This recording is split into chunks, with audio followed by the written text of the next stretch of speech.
Okay, I'm going to start out. I'm just going to say a few things that may seem unconnected, but I hope you'll understand later why I mention them, and they're quite personal. And then I'm going to say a bit about working with people with dementia and the arts, and then I'll just ask a few questions, I guess. And I hope I won't go on too long, but once I start, you never know. First of all, three sort of things. First fact is I'm running an advice organisation, and one of the first things that strikes people and comes as a real shock is when they're looking for care for someone with dementia and they discover it's not free under the NHS. It's actually social care, and therefore it's means tested, and you may actually spend an awful lot of money before you ever get any state funded support. And that comes as a shock, and actually the reason for that is that the NHS defines dementia as not being a health issue because it's not curable. So therefore it's a care issue. And I think that's very strange in a way, because it demonstrates this idea about curative model of the health service. It's there to cure you, take you to hospital, cure you and send you home. But actually older people's experiences often aren't like that. And also as a social care issue, it's a very challenging one. So one of the most challenging issues about working with people with dementia, and there's a huge variety of experience of dementia, but is that actually it's often quite hard to work with people when you want to talk about well-being and person-centred care, and those people can't always themselves define what it is that they want or what their well-being means. So I think that's one of the biggest challenges about working with people with dementia. 3 weeks ago, my mother died, and I'm actually still reeling with grief, and I have a real, I've had a really hard time with it. And it comes and goes, but it's a big issue for me, obviously. Writing speeches or thinking about my work has been very tough. And one of the things that I find that people who really care about me, when I talk to them, when I want to express how I'm feeling, they often want to suggest solutions. They want to say, oh, could you get some counselling, or look after yourself, or should you keep going to your Pilates, or they want to suggest solutions.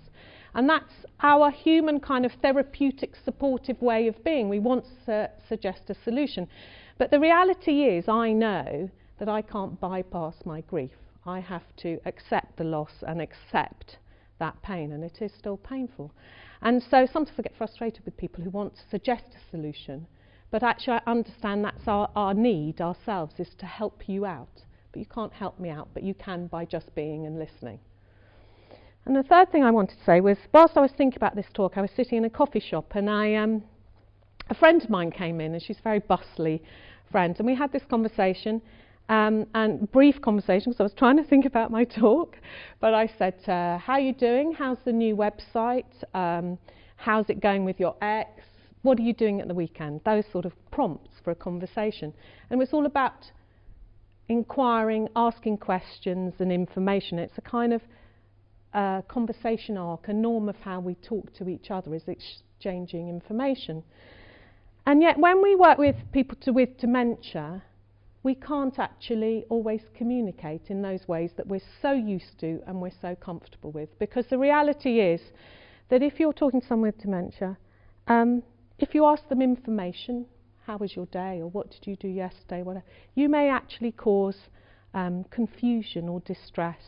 People may make things up, confabulate, as they say, but they may not understand the words you're saying. And you may not be able to pursue those norms of conversation that you're used to.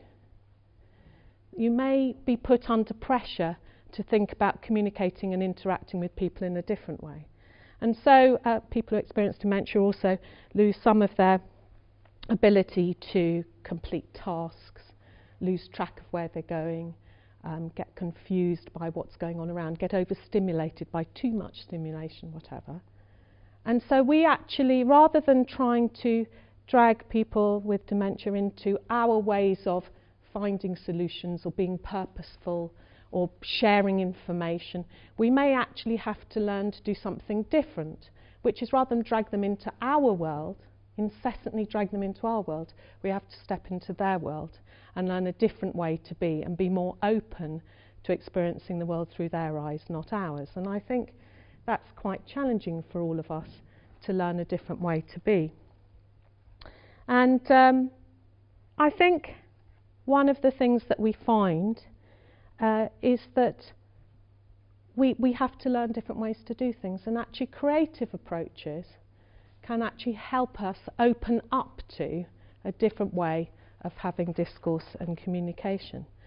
So, sorry, I've lost my track, but and it also helps us to get in touch with the fact that some of the ways that the state intervenes and approaches well-being are very narrow, and some of the ways even the older people's charities like my own intervene and help people and think about well-being are very narrow. So we might get befriending schemes and lunch clubs and advice and things like that.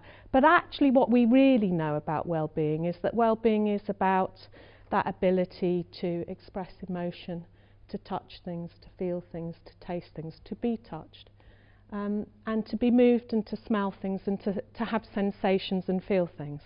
And so I think we do need to think about creative ways to take us out of our usual and into other people's worlds. And I was just going to reflect on a couple of things about carers, because I think it's an important dimension that we do think about, but maybe not in the right way. There's some interesting models actually. There's a care home in the UK that I know of, and there is one in the Netherlands where working with people with quite late dementia, they occupy the world and the era that those people are in. So if that person is in the 40s or 50s, the staff and accompany them and act out the 40s and 50s. They don't try and drag them into the present, they live with them in that world. And it's a little bit controversial and it raises questions. But one of the interesting observations about that is it's particularly challenging for carers. Because carers, if you've been supporting someone with dementia and you've been caring for someone with dementia, you have been trying to keep them functioning in the everyday. You have been trying to keep the person that you love close to you and keep that relationship, that history of your relationship. And sometimes that's very challenging to have to let go of that and say, okay, I will let them be in 1952, or I will let them be in their own world, because you desperately you probably helped them function for a very long time, but it's sometimes hard to let go. And so I think we need to think about carers very explicitly about how we support them. Now, I'm very fortunate as chairing the Bearing Foundation. We've funded lots of projects, but of course not all of them. But there are some really interesting things I just wanted to highlight about creative approaches, and they're very different, and they may have different ends and purposes.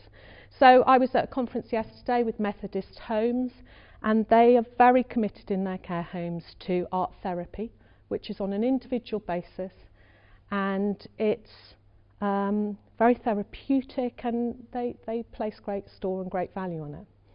I've also, through the Bearing Foundation, and that's working with people with dementia, through the Bearing Foundation we funded Sage Gateshead, who do a very lovely project going into care homes, working with people with dementia in a group setting.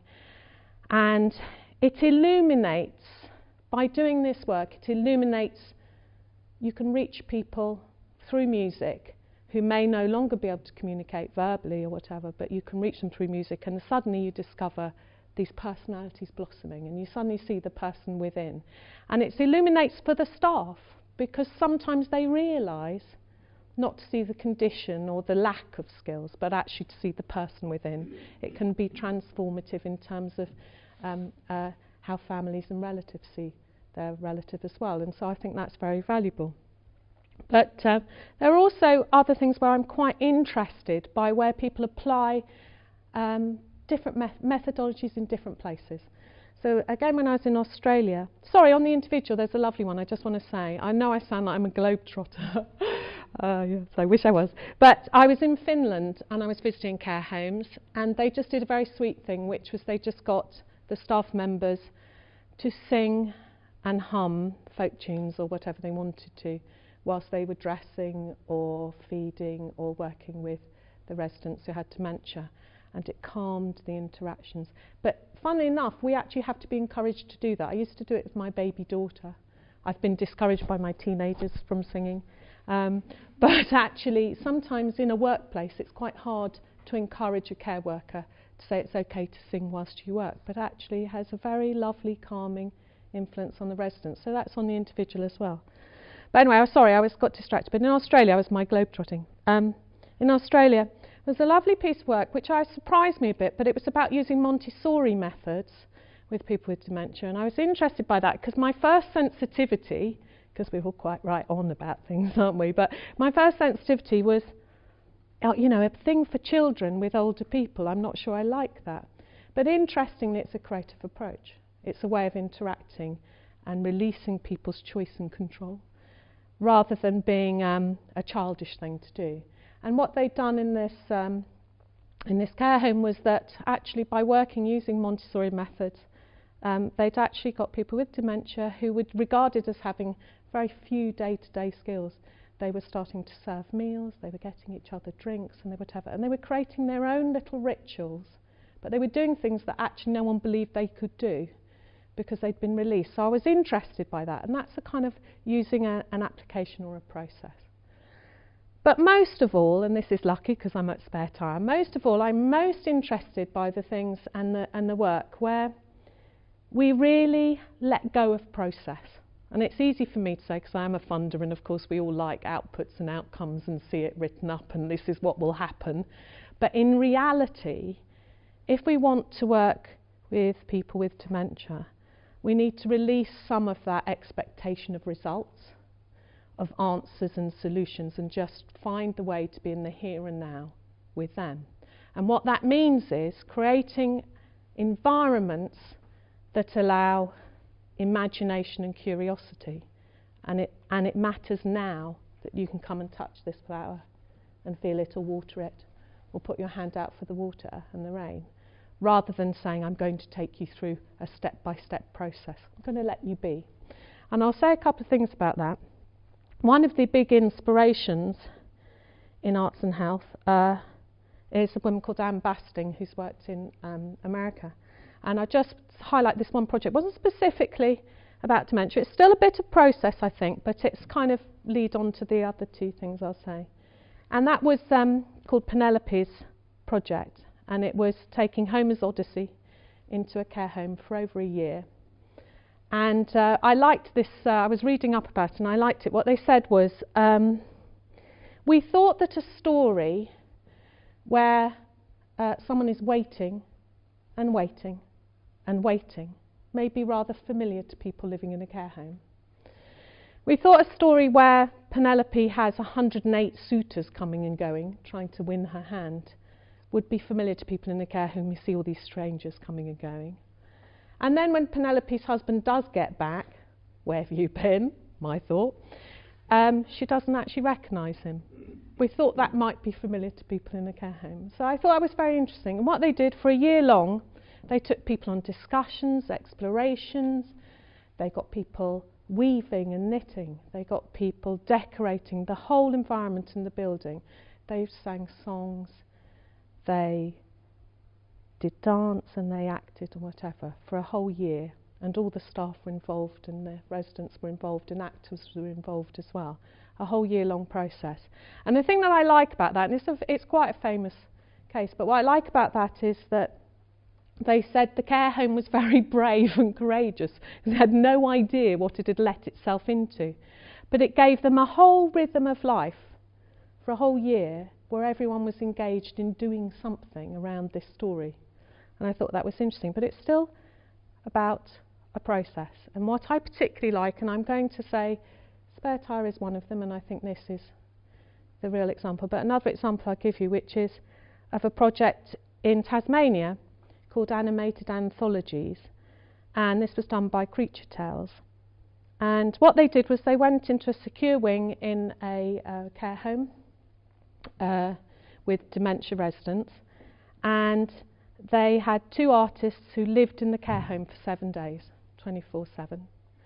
And they created a shack, and they made props, and there was bits of fabric and whatever, and there was an ironing board, not with a hot iron, but you know, and there was all sorts of things, and there was artificial grass and whatever, and they just interacted, and every day they might introduce 1 or 2 new props, and the residents got involved and started doing things. And then it turned out one of the chaps actually started giving a golf lesson because he knew quite a lot about golf. And then someone else was doing a bit of, wanted to do a bit of sewing, and other people were making props. And it just transformed that place for a whole week. It transformed the place, and people, the residents, were seen in a different light, and they were in the moment exploring. And it wasn't very verbal, and it didn't have any end purpose. It didn't have that desire to make solutions or cure anything. It just let them inhabit imagination and curiosity. And I think that's why I like this work, and I have to say we're not a funder of this work, so I'm not biased, I just like this work. It's very brave and bold to say that we will value the curiosity and the imagination of the people who come and use this space.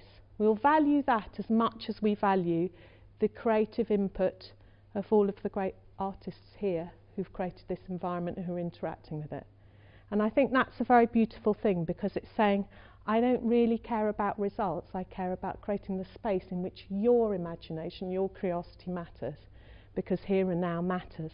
And actually the reality is, and it's not just because I'm experiencing grief or whatever else, for me to experience it, to be calm and to be quiet, or to think about my touch or my senses, is good for me too. So it's worldly and it's otherworldly, and I think that's meaningful. So that's all I really want to say. I'm not very provocative. I can be extremely provocative, but I'm not being provocative today. But I suppose that a couple of questions I'll ask, and I'm not expecting massive sake, but I'll just ask a few questions about it. One is, I don't know if there are other funders here or people involved, is how do we allow ourselves to support things that have more open, that see what they're creating, that space and those possibilities, as enough, rather than needing to know our outcomes and our arts and health outcomes and all of that. I absolutely believe that there are therapeutic and all sorts of other outcomes and benefits, but I don't think that's the point. So how do we as funders be able to engage with that and say, I actually like the quality of the work? Also, how do I, working in an ageing sector, think, and other organisations like me, think in a broader way about what well-being is? Not just about services, but about places and things that we can do to stimulate that wider understanding of well-being. And also, I suppose, the other question I had in my mind, and I simply don't know the answer, is about, is there a kind of a framework or a hierarchy or something about where the one-to-one is of great benefit and artistic creative engagement is of great benefit? Where is it that when is it that the more processy sort of based programs have value, and where is it that things like this that allow you to be and to experience and go into the place that the person with dementia is, where are those of value, and how do we play those all in? And also, as I said, I think still importantly is how we think about the carers, because the experience of dementia is often experienced by the carer as profoundly as is experienced by the person with dementia. So how are the creative approaches that we support or we think about designed to support them too, not just as the person who comes in the room with them, but as them in terms of their well-being and their needs? So that's all I wanted to say. Thank you.